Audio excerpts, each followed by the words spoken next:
Ketua Komisi 11 DPR M. Misbahkun mengumumkan hasil Fit and Proper Test atau uji kelayakan dan kepatutan terhadap calon Deputi Gubernur Bank Indonesia. Dalam proses tersebut, Thomas Djiwandono terpilih sebagai Deputi Gubernur BI. Setelah melalui Fit and Proper Test yang dilakukan secara terbuka, Thomas unggul atas dua kandidat lainnya, yakni Kepala Departemen Kebijakan Sistem Pembayaran Bank Indonesia Diki Kartikoyono, serta Kepala Departemen Kebijakan Makroprudensial Bank Indonesia Solihin M. Juhro. Ia menjelaskan keputusan tersebut diambil melalui mekanisme musyawarah mufakat dan kemudian ditetapkan dalam rapat internal Komisi 11. Selamat sore, Assalamualaikum warahmatullahi wabarakatuh.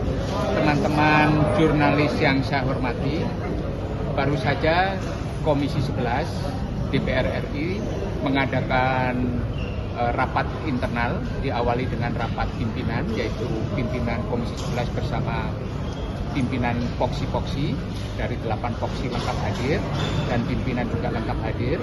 Telah dilakukan kemudian kesepakatan melalui proses musyawarah mufakat dan kemudian dimasukkan dalam rapat internal di Komisi 11 bahwa diputuskan yang menjadi Deputi Gubernur Bank Indonesia pengganti Bapak Yuda Akun yang mengundurkan diri adalah Bapak Thomas A.M. Djiwandono. Dan hari ini kita sepakati dalam diputuskan bersama menjadi keputusan Komisi 11 di rapat internal dan nanti akan dibawa ke paripurna DPR RI untuk disahkan dalam rapat paripurna besok. Pertimbangannya apa Pak sehingga Pak Thomas lebih dari setengah jam. Pertimbangannya apa Pak? Pertimbangannya bahwa Bapak Thomas adalah figur yang bisa diterima oleh semua partai politik. Dan figur Bapak Thomas tadi juga menjelaskan dengan sangat bagus soal bagaimana perlunya membangun sinergi antara kebijakan moneter dan kebijakan fiskal sehingga memberikan penguatan terhadap pertumbuhan ekonomi itu seperti apa. Dan bagaimana membangun agile, katanya kelincahan dalam proses pengambilan keputusan. Dan menurut saya memang itu isu yang sedang kuat saat ini, bagaimana membangun sinergi yang saling menguatkan antara monetary policy dan fiscal policy. Pak, tanggapan pro kontra ini gimana Pak? Ini kan karena memang katanya Pak Thomas ini keluarga dari Prabowo, apakah itu mempengaruhi atau tidak? Menurut saya itu masing-masing orang mempunyai persepsi. Tapi perlu saya sampaikan bahwa Bank Indonesia itu bekerja berdasarkan undang-undang. Di dalam undang-undang itu ada kolektif politik. Ada gubernur sebagai gubernur Bank Indonesia dalam sebuah dewan gubernur Bank Indonesia. Kemudian ada deputi gubernur senior dan ada deputi. Jadi tidak bisa dikatakan kemudian masing-masing itu berdiri sendiri-sendiri. Ada kolektif. Bahwa fakta Pak Thomas keponakan itu ya, tapi dia tadi sangat profesional menjelaskan tentang bagaimana kebijakan-kebijakan itu diambil dalam sebuah proses, sehingga kalau menurut saya isu itu bisa dikesampingkan bahwa ada profesionalisme. Bahkan di closing statement beliau menyampaikan tentang profesionalisme itu menjadi salah satu hal yang kuat yang ingin beliau jaga.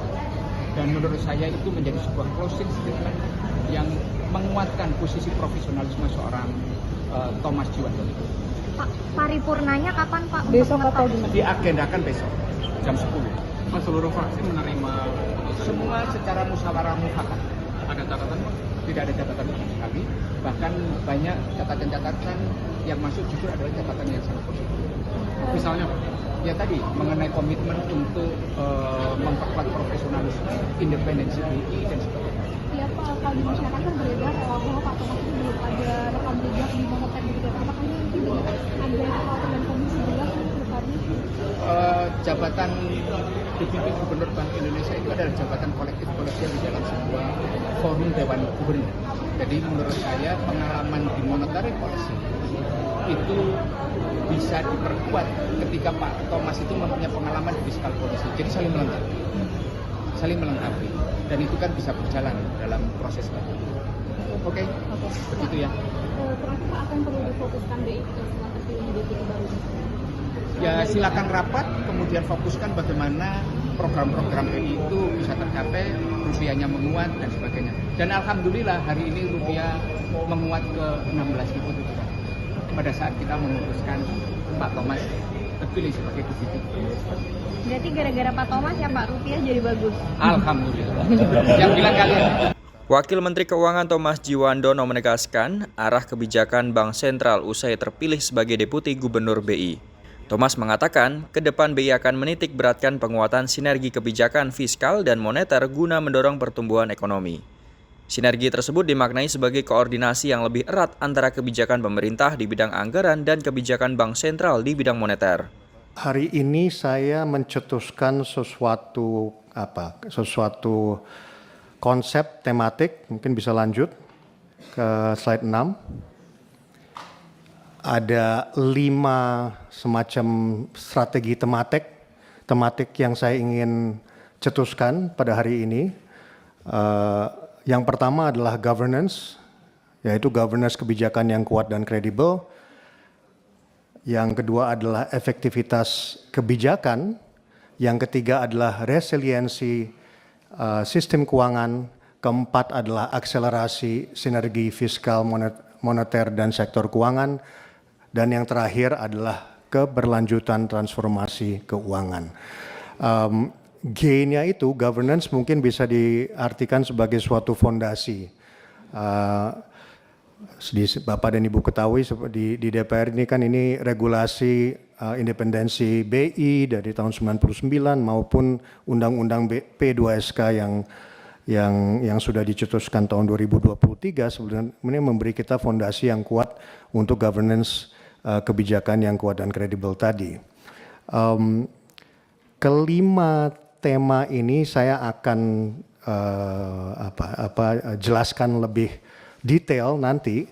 Cuman intinya adalah saya merasa bahwa 5 hal ini bisa membangun atau mendukung pertumbuhan ekonomi yang berkelanjutan tadi secara adaptif dan agile. Agile itu lincah lah mungkin istilahnya. Saya namakan strategi ini strategi gerak. Di sini juga tapi saya ingin menekankan bahwa tema-tema tersebut di dalam ruang lingkup di mana independensi Bank Sentral tetap dipertahankan, di mana BI tetap independen menjalankan kebijakannya, tetap prudent dan terukur dalam koridor mandatnya. Artinya sinergi dengan stakeholder lain, sinergi dengan fiskal, sinergi dengan OJK dan lembaga keuangan lainnya itu tidak mengurangi independensi Bank Indonesia. Lanjut. Slide-slide berikutnya hanya ada 3 slide saya ingin mungkin menjelaskan kedepannya seperti apa kita ya.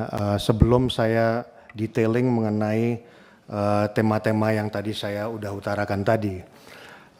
Pertama, saya rasa kita semua sepakat dan setuju bahwa Indonesia ada potensi untuk menjadi negara maju di 2045. Nah, apa yang harus dilakukan ke situ? Disinilah saya rasa dasar dari pandangan saya mengenai segala hal yang nanti akan saya jelaskan lebih detail.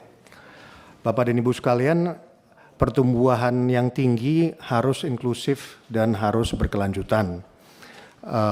Caranya adalah dengan mesin pertumbuhan bergerak semua bersama, dalam hal ini fiskal moneter, sektor keuangan, dan iklim investasi bergerak secara bersama-sama dan akhirnya membantu semua sektor lain, yaitu sektor yang bernilai tambah, yang mempunyai multiplier yang tinggi, pun juga sektor yang resilient dan padat karya untuk tumbuh selaras.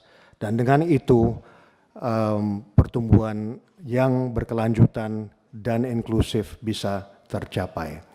Lanjut.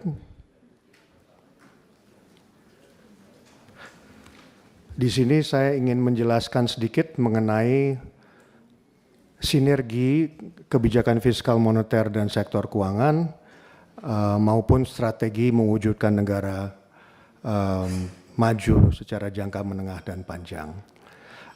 Ada 3 hal yang saya anggap penting untuk mewujudkan negara maju itu, yaitu pertumbuhan ekonomi tentunya, tapi juga harus ditopang oleh pemerataan oleh pembangunan tersebut dan stabilitas nasional. Kalau kita melihat di level sinergi kebijakan, pertumbuhan ekonomi akan tercipta apabila likuiditas diciptakan untuk aktivitas ekonomi. Pun demikian adalah perlunya pendorongan untuk tingkat suku bunga yang lebih kompetitif dan dorongan supaya lembaga keuangan mendukung ekspansi dunia usaha dan UMKM. Pemerataan di sini adalah kunci dari peran utama atau optimalisasi APBN, dan mungkin bisa turun sedikit. Stabilitas nasional di sini yang saya maksud adalah sinergi antara Bank Indonesia dan pemerintah, yaitu pengendalian inflasi untuk menjaga daya beli masyarakat melalui stabilisasi harga pangan dan melalui penguatan koordinasi pemerintah pusat dan daerah. Thomas menjabat Wakil Menteri Keuangan di Kabinet Merah Putih pemerintahan Prabowo Subianto Gibran Raka Buming Raka. Thomas yang merupakan keponakan Presiden Prabowo pertama kali masuk jajaran Kemenq pada penghujung masa pemerintahan Presiden Joko Widodo, tepat di tengah masa transisi pemerintahan. Dirinya sempat menduduki jabatan Wamenq di era 2 Menteri Keuangan, Sri Mulyani dan Purbayayudi Sadewa. Bidang ekonomi menjadi dunia yang lekat dengan latar belakang keluarga Thomas. Thomas juga merupakan anak dari Gubernur Bank Indonesia periode 1993 hingga 1998, yakni Sudrajat Djiwandono. Saya ingin menekankan bahwa tema-tema tersebut